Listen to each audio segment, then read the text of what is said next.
John Farrell with the Farrell Law Firm. Most families think that once they've signed their will or trust, they're all set. But here's the truth. Even with the best legal documents in place, your heirs can still be confused, overwhelmed, or even end up fighting.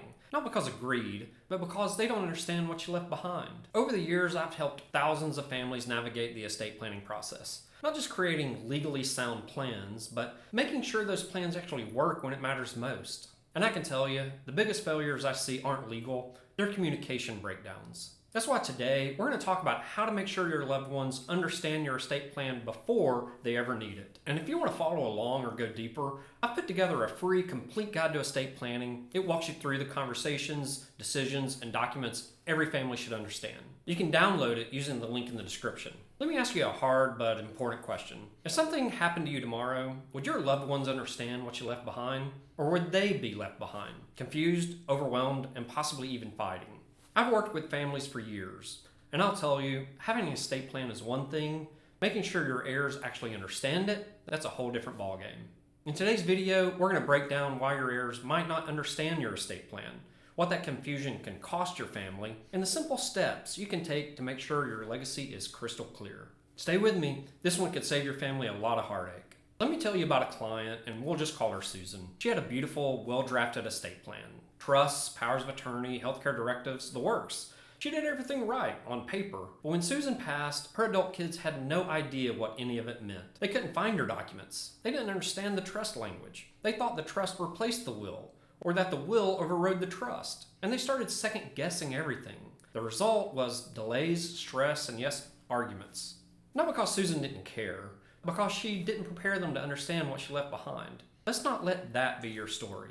Here's the first big problem.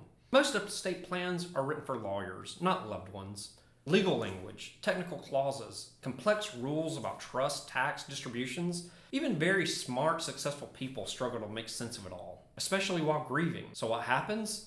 They misinterpret the documents. They miss deadlines. They assume mom wanted this when the documents say otherwise. Your plan might be legally perfect, but if it's not understandable, it's vulnerable. Let's talk about what your heirs might actually do when they don't understand your plan. First, they might delay taking action, thinking they have to wait for the will or wait for probate, when they could already be managing things under a trust. Second, they might hire the wrong attorney, someone who dabbles in estate law but doesn't specialize in it. Third, and this one's painful, they may fight with each other, not out of greed, but confusion. And finally, they might mismanage assets, unintentionally triggering taxes or penalties you thought you were protecting them from. Confusion breeds chaos, and chaos is expensive, both emotionally and financially. Coming up, I'll walk you through 3 steps you can take today to make sure your heirs are informed, empowered, and ready to carry out your wishes the way you intended. Don't go anywhere. All right, how do we fix this? Step number 1, simplify the explanation. Sit down and explain your plan in plain English. You don't need to go line by line through the documents, but your heirs should understand, what you own, who gets what, who's in charge, and why you made those decisions.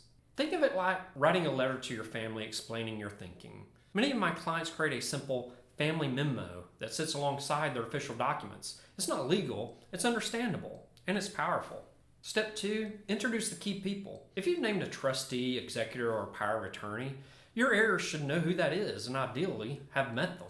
This avoids the who is this person and why are they in charge drama that can spiral into mistrust and resentment. Step 3, host a family meeting. Yes, I said it, the family meeting. This doesn't have to be a legal seminar, but a casual conversation, maybe over dinner, where you outline the basics of your plan, and answering questions can go a long way. Even if it's awkward, even if it's emotional, trust me, it's a gift to your family. Look, having an estate plan is an act of love, but explaining it to your heirs, that's the follow-through that most people miss. Don't assume your documents will speak for you. Take the time while you still can to speak for yourself, because the real legacy isn't just the assets you leave behind, it's the clarity, the peace of mind, the relationships you preserve along the way. If you're not sure your heirs understand your plan, or if you haven't even started, let's talk. You can book a free consultation using the link below, and don't forget to grab our complete guide to estate planning. It'll walk you through the exact conversations to have with your family. Like, subscribe, and share this with someone who needs to hear it. Thanks for watching, and I'll see you in the next video.